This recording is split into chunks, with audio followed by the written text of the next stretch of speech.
The shape is fascinating. It's almost fake. It's like, you know, fractal, well, no, not fractals, polygons. It's like something I'd see in a video game or something, but it's real, so it's cool.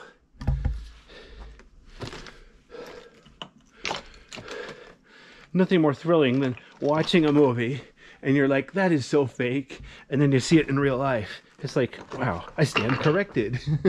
I think from now on I'll watch movies with my mouth shut. All right.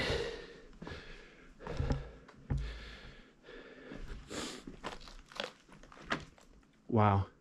One thing I don't know if you could tell, the ceiling is sloping down and the floor is sloping down.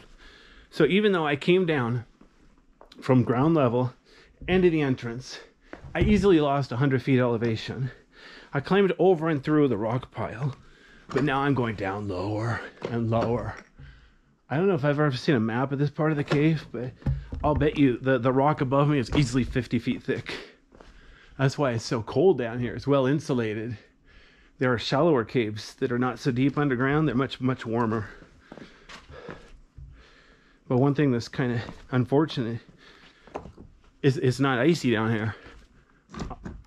Okay. So, man, this cave is just so pretty, considering what a convenient location it's in. There are other caves around here, but they've been open to the public much longer, and they're much easier. So they've been vandalized. It's so sad. Boy, I wish I could get up there, but check it out. For me to get up there, it looks straight ahead here, but look how the... Oh, come on. Hang on. My gimbal is being stupid. Oops, dang it. I pressed the wrong button. Okay, there we go. So check this out. So even though it looks like that hole is straight ahead, the floor slopes down. So it's actually like that ledge is 15 feet above the floor. So even with a buddy system, I don't think it'd be particularly easy to get up there. I'm pretty sure somebody's been up there. I'm sure people with ropes and fancy stuff like that have made it up there, but I doubt there's very many. It's probably one crew that went up there, found it's a dead end at a couple 100 feet and said, boring, nobody else come through. Which would be funny if they were actually lying and it was really, really cool up there. But that's something I would do. I'd be like, yeah, man, that cave, it really sucks. Don't bother wasting your time up there, even though there's like 25 carat diamonds or something. Anyway, look at the ceiling.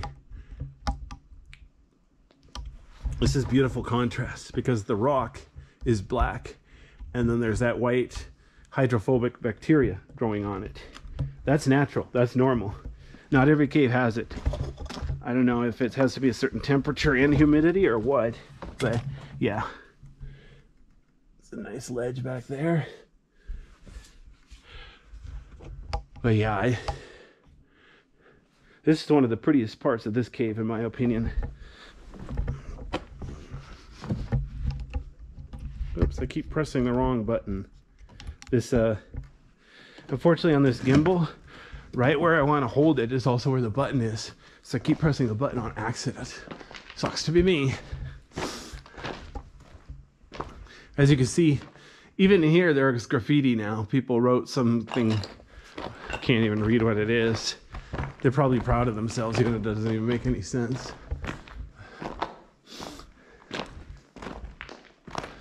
So back here, this, as you can see, the cave is several dozen feet wide and easily 80 feet tall. It's huge.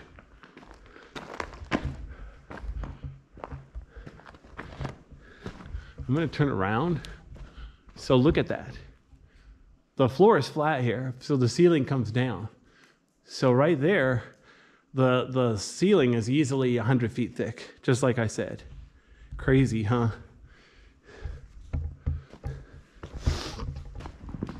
So yeah, if there's a nuclear war, I would joke that this would be a good place to be. But the thing is, there's not enough water down here. There's no food supplies down here. So yeah, you survived the nuclear war, but then you'd starve to death. So whatever. There was a cave farther east of here called Derrick Cave, where they actually did fill it full of water drums and food. The people stole the food and the water drums froze solid. And the steel door blocking it, it was like ripped off completely. And it only took like less than a year for all that to happen. So yeah, don't do something cool unless you're going to guard it. But if I were paranoid, I'd build stuff like that, you know, on military bases or other government installations, not just a cave in the middle of nowhere.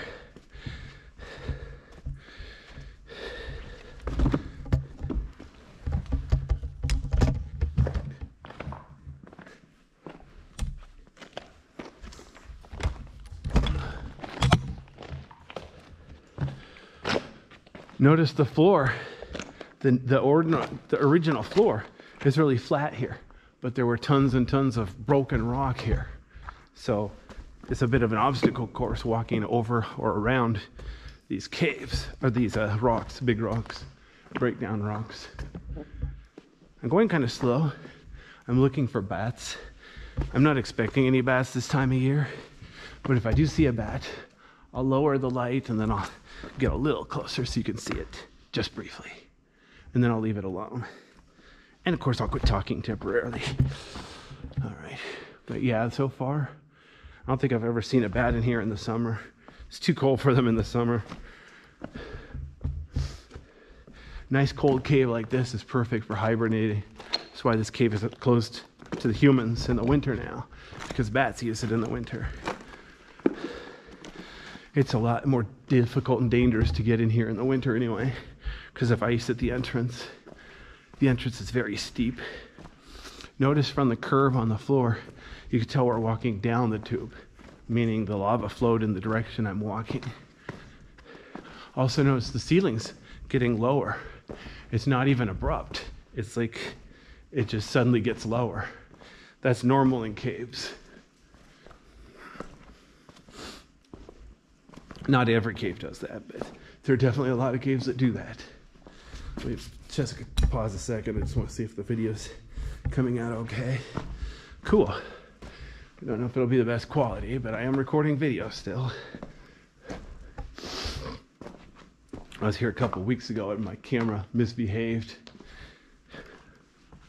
But notice how here the floor is very dirty from people trampling dirt around. But the thing is, it wasn't dirty back by the entrance. So people didn't trample it all the way in from the entrance. So your question should be, how the heck did this dirt get here? And I'm 80% sure there's cracks in the rock. Dirt fell in from ground level all the way through the cracks in the rock to down here. Remember, this cave is really old. I don't remember the age, but I'm pretty sure it's thousands of years. So it's had a lot of time to do stuff like get dirt in it. Even if it existed for a long time before humans ever found it. Remember, before the electric flashlights, people would come in here with torches or flares, stuff like that. Carbide lanterns or kerosene lanterns. It'd be a lot more difficult and dangerous. You can't really burn yourself on an electric flashlight. With a kerosene lantern, you got to be careful not to drop it or catch fire, burn you up. So, you know, there probably weren't as many recreational cavers back then. Of course, the human population was lower back then too.